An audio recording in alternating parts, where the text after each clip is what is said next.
Alright, I'm wearing the same jersey I wore in the news video this morning. I guess I can take this down.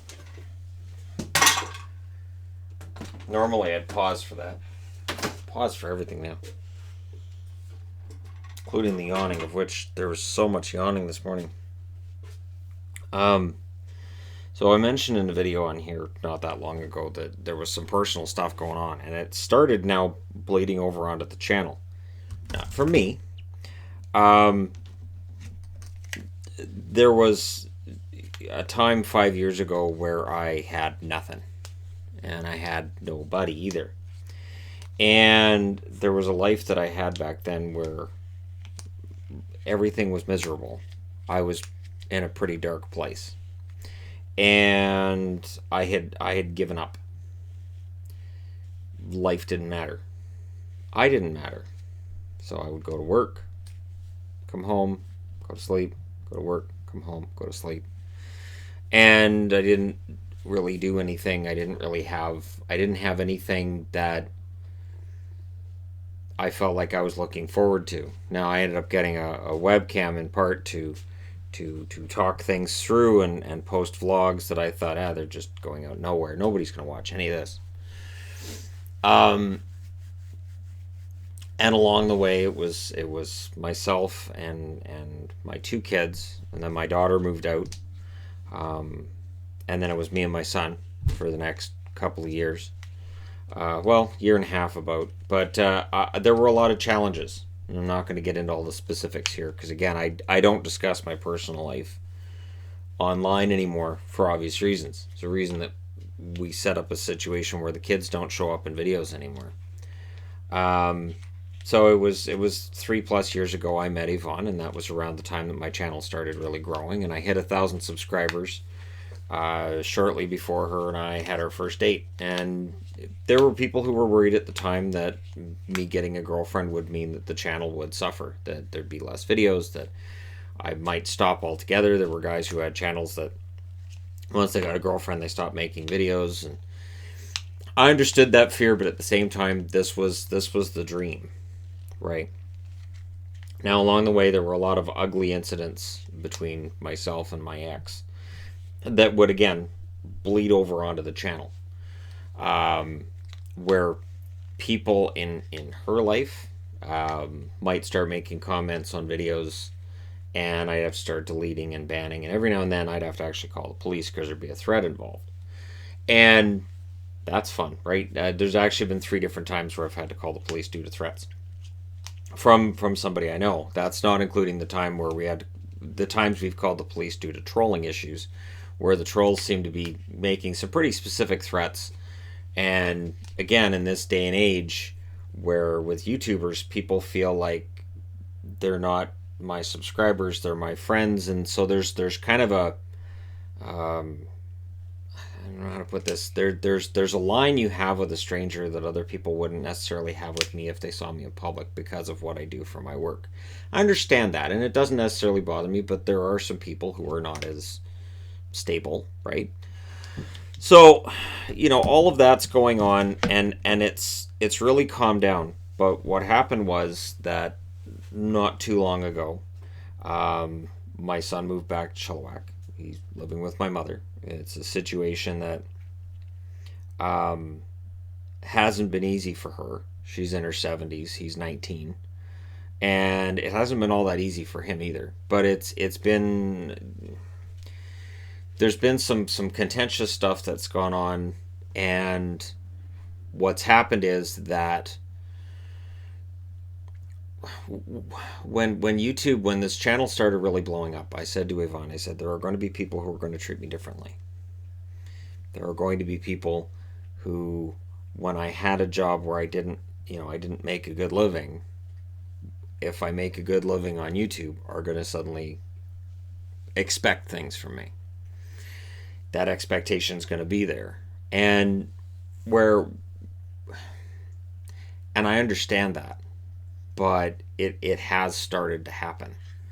It's been going on for a while, where there's been the expectation of, okay, look how many subscribers you have.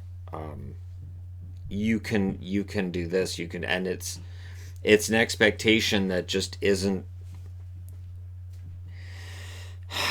don't know how to put this. Again, I'm trying not to get into specifics here, but this channel's a partnership between my wife and I. So half the money I make goes to her, and when I look at it at the end of the month, it's probably more than that.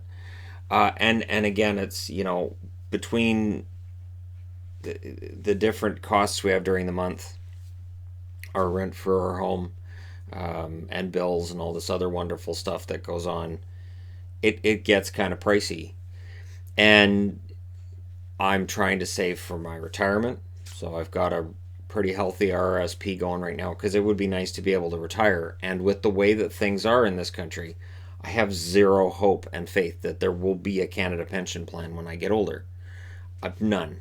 And I don't think I've paid enough into it through my various jobs that it'll be more than a couple $100 a month when I do reach 65, and that's not enough to exist. So it's nice to be able to put money into an RSP and not worry about that. But yeah, along the way, there's been challenges in my relationship with my son. The people who've been longtime subscribers would know have been there, and with other people in my family. I think the hardest part of going through all of this and getting up to 125,000 subscribers, producing daily videos, and making sure that there's content for everybody is it can be hard to balance a personal life and what I do. Sometimes I don't do very well at it. My wife would admit that. There are times where I don't manage it very well at all. But there's no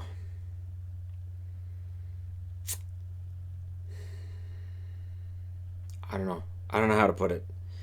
It gets really difficult because again,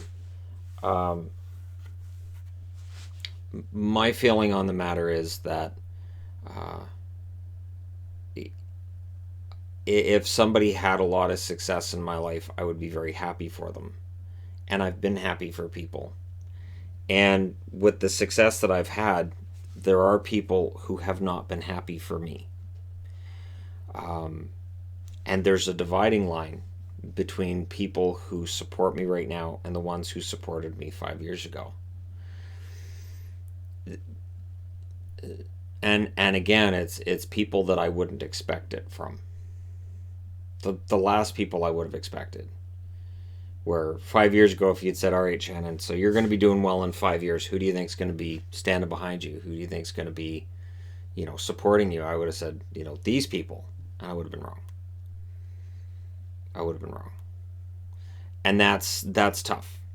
So, in and amongst all of this, I am doing my best to keep the professional and the personal stuff apart. It can be tough at times. You work from home, and so when I'm out in public and stuff, and people will just walk up and talk to me, and I mention like that line isn't necessarily there. Well, for people who know me, so for people who knew me before I was the hockey guy, before all of this, they don't see any reason why I can't talk to them at any time. So I can't message them and go, hey, I'm watching 10 games right now, I don't have the time. Their response is kind of, yeah, you're watching hockey, you have time. And that's and it can be tough because I get it, like, because to people in the outside world they'd be like, well, that's not really work. So and you've always watched hockey, so what's the difference? Well, the difference is I used to sit and watch one Canucks game or one Bruins game, and I just watch that one game, and I didn't care what was going on anywhere else. I didn't care what was going on. Minnesota and Washington are playing, who cares? Philadelphia's playing against Buffalo, good for them, who cares? Like, I would not have paid any attention to those other games at all, and it wouldn't have bothered me that I didn't. And there were teams that I didn't pay attention to until the trade deadline and then going into the playoffs. Now I have to try to keep track of everything that's going on. That's part of the reason why when I talk about my love of certain teams and my hate of certain teams, it's all kind of evened out and ironed itself out. I don't have a tremendous hate towards Montreal, as for instance, or Pittsburgh. I do get mildly frustrated with fans in Nashville because they tend to be really obnoxious. Just and I'm not sure what it is about. And again, it's not the team on the ice or anything. It's just the fans. It's just it's and I don't like country music either. So that may be part of it as well. That every time that they score a goal, a country music song plays, and in between periods, country music's playing. So might be part of it as well. But there's just something there. But again, it just I don't have a dislike like I used to. I don't have a love for certain teams like I used to either. And it does sort of dull the senses a bit, and it does mean that I get less enjoyment out of each individual game that I used to. But it's part of having this channel and making sure I'm covering everything. I've changed as a fan, but I think the important thing is that over the last 3 years especially, I've changed as a person. The person that I am now, the person that's talking to you right now, is not the same person that would have been talking to you 4 years ago, the same person that would have been talking to you 5 years ago, not the same person I was at all. I married, I wasn't that, and I was never married before. Um, I never stood before a preacher of any sort and said, hey, sure, let's do this. I wanted to, it just, I never found anybody who wanted to, is what it was. And that was tough. I'm gonna be honest. That was tough because it was something I had always wanted. Going back to when I was a teenager, which is unusual for guys, I think. That I had always thought, okay, I'm gonna meet the girl of my dreams. I'm gonna get married, and we're gonna live happily ever after. That was the very innocent dream of a teenager who was dreaming of something that just wasn't gonna happen. Didn't really. I mean, now people look at Yvonne and I now and they go, "Wow, you guys are so cute together, and you guys are in real life the way you are online, and it's so fun, it's so cute." And I understand, but we both had to go through a lot of crap to get here. And again, there are people who knew me before I met my wife and I was happy, who it almost feels like liked me more before I was happy. That when I was broken, miserable, they liked me better. And it's strange because again, I can't think of anybody in my life who I've ever felt that person is a success, so they owe me. I've never felt that person is a success, so they can do this for me, and if they don't, they're a jerk kind of thing. And again, without getting into specifics, it is something that's been weighing on me. It weighed on me last night while I was trying to watch 10 hockey games and write down notes. And meanwhile, I'm getting some static from people that I really don't want to cut out of my life. I really don't want to cut them out of my life. But I'm being forced to look at doing that. And if I do, it is highly likely the comment section will be filled with personal attacks against me, um, personal attacks that question me on a lot of fronts. Um, I've got a lot of filters on the channel, so most of it would get filtered out. You guys wouldn't see it. But yeah, there's the less stable aspect of certain people that started to come out again. So I'm just posting this now on Patreon to let you guys know if I seem to have been distracted over the last day or so. Yep. And this has definitely affected me because, like, I'm not sure what I can do to fix this other than say, okay, this is toxic. And it's something that I've realized. You don't realize how toxic things are when you're in them. You really don't. That old phrase about how if you put a frog into boiling water, they'll jump out, but if you put a frog into water and you very slowly turn up the heat, they won't even realize it and they'll die in the boiling water. It's true. I didn't realize just how toxic and miserable my life was when I was in it. I mean, I knew I wasn't happy, but when I was out of it, and once I started experiencing, like I've mentioned this before, the big life changing moment for me was, and this was when I had a regular full time job and I was still trying to do YouTube on this at the same time, and I wanted a day off, and my employer wouldn't give it to me. They're like, sorry, and it was for the total eclipse that we had to drive down to Oregon for, and it was like, well, I need that day off. We're gonna go and watch, a total eclipse that won't be around for many years anywhere near us. And the answer is, oh well, too bad, gotta work. And I was like, no.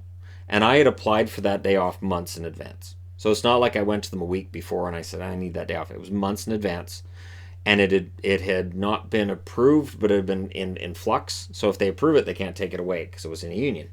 But if they don't say yes or no, they don't have to necessarily tell you till like a week before. So a week before, my boss came up to me and said, yeah, I understand you want that day off, but we can't give it to you.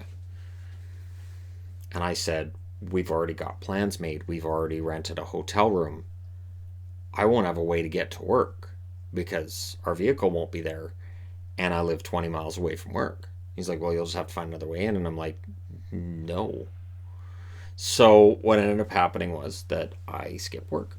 I called in sick, which I started doing regularly after this channel started taking off, and I'd make $100, $200. And I'd be like, all right, well, if I made $200 this month on YouTube, I can afford to call in one day this month. And I didn't really care anymore about, like, they had a perfect attendance program, which was just lousy. And I was like, I don't really care if I get that or not. That's not interesting to me anymore. I don't really care. And they had started screwing me out of it, where it would be like, well, why am I not on the list? Well, there was this day that you forgot to clock out and you didn't. I'm like, wait, what? But I was here. Yeah, but you didn't. Oh, whatever. So, I started deciding that I wasn't as attached to this, and I wanted to live. And so we get out to Oregon, and during that total eclipse, as the sun starts being covered, I looked around, and I looked at my wife and kids, and I thought, this is the life that I've never had. I'm in my 40s. I'm going to reach a point in my life where I can't do this. I'm going to reach a point in my life where I can't travel. I'm going to reach a point in my life where I can't do all of the things I want to do. And there's all these things I've wanted to do my whole life, and I've denied myself. I've made sacrifice for my former relationships, for my kids growing up. I made sacrifices right, left, and center for everybody. And I thought, there's nothing wrong with me doing something for me. And it was weird. And just to give an example, for over 10 years that I was in my former relationship, our bedroom was in the living room. Our kids had one bedroom each. It was a 2-bedroom apartment. I didn't have a bedroom for over a decade. So, there was a sacrifice there. The jerseys you see everywhere. I bought maybe a jersey a year. Maybe. Probably some years I wouldn't have been allowed. And if I worked extra hours, I wasn't allowed to have extra money. So my motivation to work overtime was negligible. So now, with that in mind, you guys can understand how now I'm going to Vegas regularly. I buy jerseys a lot. It is a tax write-off. It is part of my business. This is part of my business of who I am. So what you see before you is on the set, and it is part of the identity that is the hockey guy, that I try to make sure I'm updating, and I make sure there's as much new material as possible, which includes jerseys, because if I don't get the newer ones, there won't be people coming and going, wow, you got that? That's interesting. And I think that attracts new viewers. That's why I make sure I get the new ones as soon as they come out. And so for people who knew me before, and maybe who knew me for 15, 20 years or longer, seeing this Shannon, this version, who's confident, doesn't take crap, which is unusual. I used to just take it and not say anything. I would just sort of, yeah, no, I deserve that. I would just, yep, I deserve that. Yep. Any criticism, anything at all from anybody, and I'd go, yeah, I deserve that. Yeah, I know they're right. Even if they weren't. Because I just felt it was easier. And so now I don't do that. And I kind of have started saying, no, you need to talk to me a little better than that. Not full on Christopher Walken, not full on, it's the wrong tone. Can't talk to me like that's the wrong tone. But it's close. And, again, when you look at the set and you look at what I have and you look at, what has been built through the channel as the sun comes out, and that's going to, see, that just buggers up the light, doesn't it? Just absolutely, just the lighting. The sun, where it is in the sky right now, it is so frustrating. And it is, yeah, it's that time of day where it just makes everything awful. But, yeah, I've grown a lot, and I've got a lot more confident. And in that moment, watching that orb in the sky get covered, I thought, I need to live my life. I need to start doing this now, because I don't know how much time I have. I don't know how much time there's going to be. Oh, there's going out again. I don't know how much time there's going to be before something happens, and we don't know what that is. And so, live life. I know that the fact that I'm going back to Las Vegas, and I've posted about it on Facebook that we're going back in March, I know that's triggered some people who figure that, how dare he do that. Again, what we're doing and what we're planning, and we have other trips we're planning as well. And I don't like the idea that people are looking at my itinerary and going, well, if you can do that, what you should do is cancel those trips and your money should go here. And my answer to that is no. We're my wife and I have 2 weeks a year where it's just us, where we don't have the kids. One thing I learned in my previous relationship, and I'll pass this on as like an advice to anybody who's in a relationship out there. The hustle and bustle with kids, part of what drove my ex and I apart, other than the fact we were completely incompatible, is that we didn't have time together. We never went on a holiday. We never did anything. And so over 15 years, we just really drifted. We were roommates. There was no romance. And there was some codependence. It wasn't a healthy thing. And, it was really hard on me when it was gone, because that's how codependency works. But in 5+ years, it's odd. I've never missed having my ex around to talk to as a friend, which is weird because you would think I would. There are other ex-girlfriends I've had over my lifetime that I still talk to occasionally. I'll still be like, hey, how's it going? What's up? In her case, no. But I do look back and I say, you know what? The biggest mistake was we never took time for ourselves. We never really investigated whether or not we worked as a couple. We never went anywhere. We never did anything. We existed. We worked opposite shifts, so we wouldn't have to worry about getting babysitters and daycare, but it meant we never saw each other. So that's bad. So for Yvonne and I, as soon as we were together, the first thing that I started doing was, okay, when we're without kids, when it's just the two of us, we need to do stuff together. And that's important. And that connection is really important. That's really important to me. So, yeah, that being said, I'm going to shut this down here. I have to still do my daily workout. And I guess the rain's gone for now. It was really raining this morning. It's not raining now. But, thank you guys for your support and for helping to be part of what makes this work. Try not to get emotional here, but it is tough sometimes. And it is something that cannot happen on the channel. I cannot get emotional on the channel. Can't get personal on the channel. When I'm on the channel, when I'm doing the regular videos, It's whatever's on the whiteboard, or it's whatever trades happened, or that's what it has to be.